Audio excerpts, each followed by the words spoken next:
Hello, friends. My name is Renee. I'm so thrilled to be back with you here today.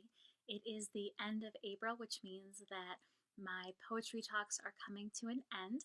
I'll be back next week and sharing with you some more books and book recommendations from the Libby app, which you can access from home on your phone or your tablet, all through using your library card and the free app for ebooks and audiobooks. Today, as we end National Poetry Month, I wanted to share just a few poems that I didn't have a chance to touch on earlier in the month, and I will also be sharing a web post of some of my coworkers' favorite poems as well. They all were kind enough to send me some poems that they've enjoyed throughout their lives, and so there's some great ones on there for kids and teens and also adults. So a big shout out to my coworkers and their kindness in sharing their favorite poets and poetry with me this month. So today, like I said, I'm just sharing. I think I have 4 or 5 poems that I wanted to share with you that are meaningful to me and that I think are great for this time in history right now. So whatever you're doing, if you are sitting in your living room or at your kitchen table, I hope that you'll just take a moment and just sit and be and let these poems wash over you. Maybe they will bring comfort or a laugh, or they will cause you to have a conversation with someone in your house today, and that's what I hope for you. So today, the first one I am sharing with you is entitled Vacation, and it is by Rita Dove, and here I go. I love the hour before takeoff that stretches of no time, no home but the gray vinyl seats linked together, unfolding like paper dolls. Soon we shall be summoned to the gate.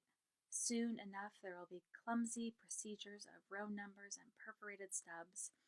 But for now I can look at these ragtag nuclear families with their cooing and bickering, or the heeled bachelorette trying to ignore a baby's wail and the baby's exhausted mother waiting to be called up early, while the athlete, one monstrous hand asleep on his duffel bag, listens, perched like a seal trained for the plunge. Even the lone executive, who has wandered this far into summer with his lasered itinerary, briefcase knocking his knees, even he has been worked for the pleasure of bearing no more than a scrape of himself into this hall. He'll dine out. She'll sleep late. They'll let the sun burn them, happy all morning. A little hope, a little whimsy before the loudspeaker blurts, and we leap up to become Flight 828, now boarding at Gate 17. And that was Vacation by Rita Dove.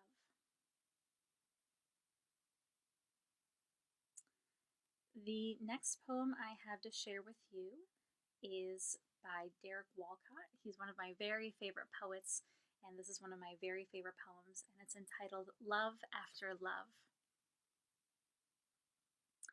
The time will come when, with elation, you will greet yourself arriving at your own door, in your own mirror, and each will smile at the other's welcome and say, "Sit, here, eat." You will love again the stranger who was yourself. Give wine, give bread, give back your heart to itself, to the stranger who has loved you all your life, whom you ignored for another, who knows you by heart. Take down the love letters from the bookshelf, the photographs, the desperate notes. Peel your own image from the mirror. Sit. Feast on your life.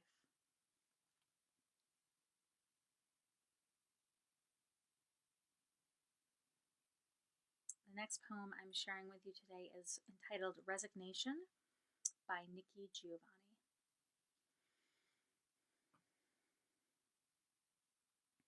I love you because the earth turns round the sun, because the north wind blows sometimes, because the Pope is Catholic and most rabbis Jewish, because the winters flow into springs and the air clears after a storm, because only my love for you, despite the charms of gravity, keep me from falling off this earth into another dimension. I love you because it is the natural order of things. I love you like the habit I picked up in college of sleeping through lectures or saying I'm sorry when I get stopped for speeding, because I drink a glass of water in the morning and chain smoke cigarettes all through the day, because I take my coffee black and my milk with chocolate, because you keep my feet warm through my life a mess. I love you because I don't want it any other way. I am helpless in my love for you. It makes me so happy to hear you call my name. I am amazed you can resist locking me in an echo chamber where your voice reverberates through the four walls, sending me into spasmodic ecstasy. I love you because it's been so good for so long that if I didn't love you, I'd have to be born again, and that is not a theological statement. I am pitiful in my love for you.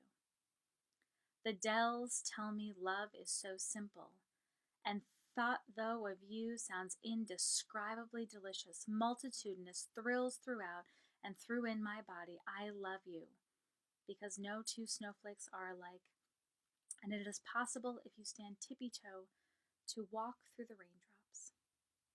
I love you because I am afraid of the dark and can't sleep in the light, because I rub my eyes when I wake up in the morning and find you there, because you, with all your magic powers, were determined that I should love you, because there was nothing for you but that I would love you. I love you because you made me want to love you more than I love my privacy, my freedom, my commitments and responsibilities. I love you because I changed my life to love you, because you saw me one Friday afternoon and decided that I would love you. I love you. I love you. I love you. And that was Resignation by Nikki Giovanni. And the last one that I am sharing today is Instructions on Not Giving Up by Limon.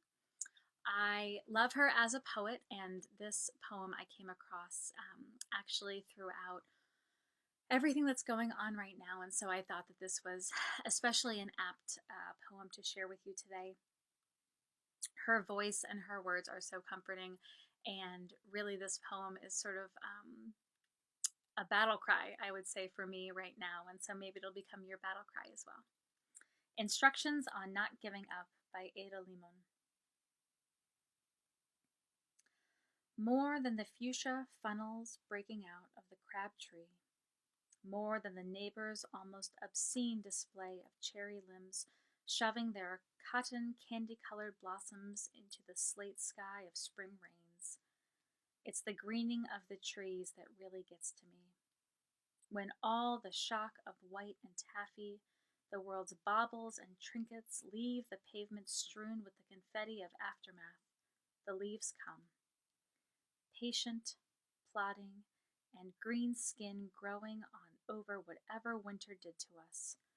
A return to the strange idea of continuous living despite the mess of us, the hurt, the empty. Fine then, I'll take it. The tree seems to say, a new slick leaf unfurling like a fist to an open palm. I'll take it all. And that was Instructions on Not Giving Up by Limon. So those are the poems that I have for you today. Again, thank you so much for joining me throughout April as we celebrated National Poetry Month together.